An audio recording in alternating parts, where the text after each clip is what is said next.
आज जो प्रधानमंत्री ने कहा उस पर आप क्या कहें? देखिए, मुझे लगता है कि निश्चित तौर पर कार्रवाई उससे बड़ी होगी और प्रधानमंत्री नरेंद्र मोदी ने जो कहा उससे पहले कल जो गृहमंत्री अमित शाह ने कहा वो भी सुनने लायक है। जिस अंदाज में और जिस एक तरह से कहें कि बहुत उसमें लग रहा था कि अंदर से बहुत गुस्सा है, गृहमंत्री के तौर पर वो तुरंत लोगों से मिलने चले गए और हम लोग भी अपना शो स्टूडियो छोड़कर लाल किले से कर रहे हैं। तो जिन आतंकवादियों को ये भ्रम है, भारत पूरी मजबूती के साथ खड़ा है, उस मनोबल के साथ खड़ा है जिसको तोड़ने के लिए इस तरह की हरकतें होती हैं। हमारे जो लोग मर गए, जिनकी जान चली गई, उनके परिवार वालों के साथ संवेदना, लेकिन इसका जवाब तो मिलेगा, इसका बदला तो लिया जाएगा। और एक बात जिसको शायद अभी सरकार की तरफ से कहना ठीक नहीं लग रहा होगा, लेकिन हमें लगता है कि ऑपरेशन सिंदूर जो पॉज हुआ था, वो पॉज बटन रिलीज करने का समय आ गया है।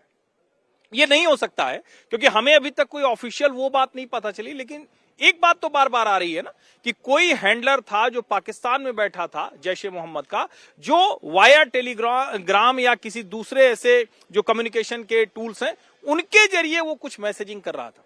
और खतरनाक क्या है? खतरनाक ये है जिसको हम बार बार कहते हैं कि देखिए हम लड़ तो दुनिया से सकते हैं, लेकिन जो भारत के अंदर गद्दार छिपे हैं ये कहना पड़ेगा, क्योंकि ये चाहे डॉक्टर उमर हो, डॉक्टर मोहिउद्दीन हो, या जो अलग अलग जगह से जो लोग पकड़े गए, थोड़ा सा लगता है ना कि हम कहां जा रहे हैं। और हम जब 370 हटाने के बाद जम्मू कश्मीर शांत हो गया, वहां का मुसलमान वापस लौट आया, वहां का मुसलमान हाथ में पत्थर नहीं उठाता है, तब ये करने की कोशिश हो रही। और मैं इसको कई बार कहता हूं कि ये हिंदू मुसलमान नहीं है, लेकिन रेडिकल इस्लामिक टेररिज्म से भारत की लड़ाई अब और बड़ी और ज्यादा बेहतर होने वाली है। बिल्कुल, आपने बिल्कुल ठीक कहा और इसने तो ये बात एक बार फिर देश के सामने साबित कर दी ना कि जिहादी बनने के लिए, रेडिकलाइज होने के लिए, आतंकवादी बनने के लिए कोई उम्र या क्वालिफिकेशन नहीं होती है। अनपढ़ है तो ज्यादा इंडोक्ट्रिनेट हो जाएगा, किसी खास इलाके का रहने वाला है तो ज्यादा उसके मन में जहर भरा जा सकता है, ऐसा नहीं है। सब पढ़े लिखे डॉक्टर, एमडी किया हुआ डॉक्टर है भाई, एमडी पोस्ट डॉक्टरेट किया हुआ मेडिसिन का छात्र है जो है। और ये जो महिला बताई जा रही है कई साल से प्रैक्टिस कर रही है, सरकारी कॉलेजों में प्रैक्टिस कर रही है, उसकी गाड़ी में हथियार रखे हुए बरामद हुए। तो ये आपने ये पहलू तो है और इसकी खुलकर बात होनी ही चाहिए और ऐसे कैंपेन अब चलाने जानी चाहिए।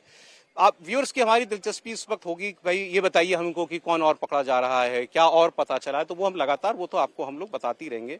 लेकिन जो बात अभी आप कह रहे थे ऑपरेशन सिंदूर का पॉज बटन रिलीज कर दें, पाकिस्तान का मैंने बयान देखा नहीं, लेकिन जब भी नाम लिया जाएगा हमारी तरफ से तो उनकी तरफ से तो ये होगा कि भाई आप तो हर बात पर हम ही को तो दोष देते हैं, लेकिन इतना आसान नहीं है। ये पुलवामा से ज्यादा बड़ी साजिश है। पुलवामा में तो देखें वो सारे लोग जो हैं कई हफ्तों के बाद मारे गए थे आतंकवादी ऑपरेशन महादेव में, यहाँ तो सारे पकड़ लिए गए ना। एक ही तो मरा है ये उमर मोहम्मद जो गाड़ी में था, लेकिन बाकी इसके 3-4 साथी तो सब पकड़े जा चुके हैं। बहुत सारे लोग जिनके नाम नहीं आए और लोग हिरासत में लिए गए, लगभग 8 लोगों की गिरफ्तारी। और जैश ए मोहम्मद और पाकिस्तान का लिंक तो बड़ा क्लियर इसलिए है कि पहली गिरफ्तारी किसकी हुई थी? सहारनपुर में डॉक्टर आदिल की। कहां से? जम्मू कश्मीर का रहने वाला, वहां पोस्टर चिपका रहा था जैश ए मोहम्मद के नाम के, उसको तस्वीर में ढूंढ के जम्मू कश्मीर की पुलिस सहारनपुर पहुंची है और फिर फरीदाबाद तक वो लेके गया है अपने बाकी साथियों के पास। तो इसमें जैश ए मोहम्मद पाकिस्तान एंगल तो शुरुआत डे 1 से क्लियर है। बिल्कुल, ये बहुत साफ बात है। जैसे आपने कहा ना कि इसके पीछे के लोग, मैं ये बात कह रहा हूँ, इसको समझना चाहिए। रात को मैं खबर देख रहा था, आपने कहा पाकिस्तान का जिक्र, पाकिस्तान में बहुत घबराहट है। पाकिस्तान की सेना में, पाकिस्तान की सरकार में और जो एस्टेब्लिशमेंट आप जिसे बोलते हैं उस सब में घबराहट है और वो अपनी तैयारी में लग गए हैं, क्योंकि उनको तो पता है ना कि कौन लोग हैं जिसके साथ ये काम कर रहे हैं। और इससे मैं कहता हूं कि जो कुछ हुआ वो बहुत ही छोटा हिस्सा हुआ है।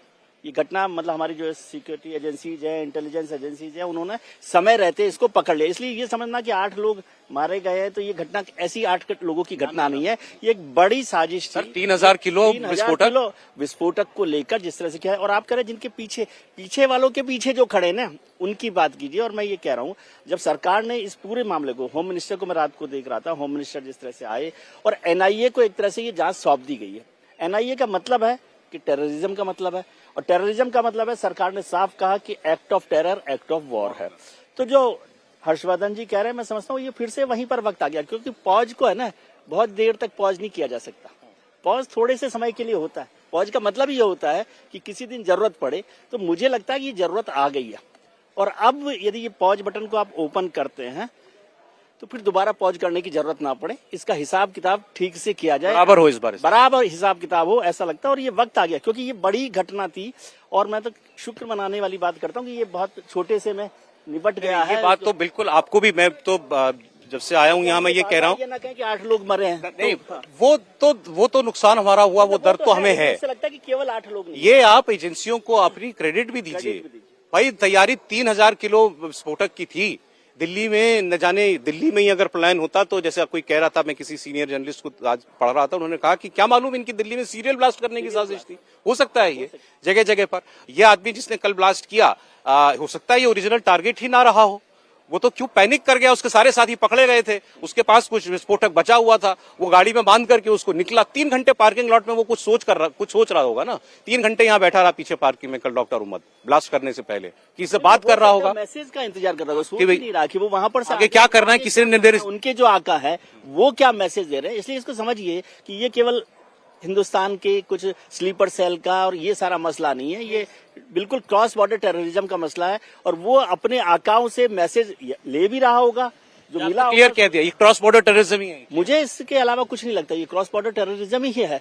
और सरकार को भी ये समझ में आ गया, सरकार अपने वक्त पर बताएगी कि किस तरह से इस पर काम किया जा रहा है, क्या हो रहा है। उसको एक कनेक्ट करने के लिए डिप्लोमेटिक तौर पर भी बताना पड़ता है कि कैसे करना है। लेकिन ये जो एक्ट है वो पूरा एक्ट ऑफ टेरर है, और भारत सरकार की जुबान में कहूं तो एक्ट ऑफ टेरर का मतलब एक्ट ऑफ वॉर।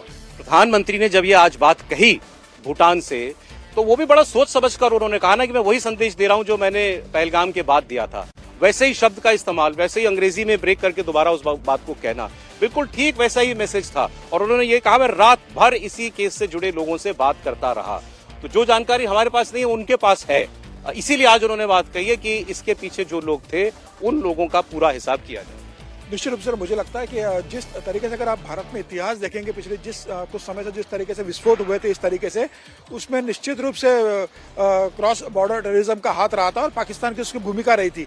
यह विस्फोट ये बता रहा है कि इसका रिमोट पाकिस्तान के हाथ में। और मुझे लग रहा है कि जैश-ए-मोहम्मद के मसूद अजहर का जिस तरीके से पूरा परिवार खत्म हो गया था ऑपरेशन सिंदूर के बाद, तो मुझे लगता है कि जैश-ए-मोहम्मद और मसूद अजहर का इसमें हाथ होगा कि जो मेरा परिवार खत्म हुआ है। और ऑपरेशन सिंदूर में भारतीय सेना ने जिस तरीके से पाकिस्तान को मिट्टी में मिलाने का काम किया था वहां पर आतंकवादियों को, तो उनकी एक कोशिश होगी कि भारत के अंदर एक सीरियल ब्लास्ट किया जाए। हालांकि भारत की एजेंसी बहुत सतर्क थी, पुलिस सतर्क थी, तो इतना जो अभी 2 दिन पहले पकड़ाई में आया, जम्मू में जिस तरीके से उनकी बैठकें हुई है, जो पकड़ाई में आया हुआ है, मुझे लग रहा है ये निश्चित रूप से पाकिस्तान से कंट्रोल हुआ है और एजेंसी इसकी जांच कर रही है। आने वाले दिन में साफ हो जाएगा। और मुझे एक बात और कहनी है कि इसमें जाकिर हुसैन की भूमिका भी जांच होना चाहिए, क्योंकि अभी वो बांग्लादेश और पाकिस्तान, जाकिर नाइक के भूमिका भी जांच होना चाहिए। अभी वो बांग्लादेश और पाकिस्तान गए थे और जिस समय वो बांग्लादेश जा रहे थे तब उन्होंने कहा था, और उनके जो वीडियो जिस तरीके से आते हैं, ऑडियो वीडियो, उनके ऑडियो सुनकर जिस तरीके से यहाँ का लोग मतलब आक्रामक बन रहे हैं, मुझे लग रहा है जाकिर नाइक की भी इसकी भूमिका की जांच होनी चाहिए। इसमें एक वो भी बड़ी भूमिका निभा सकता है।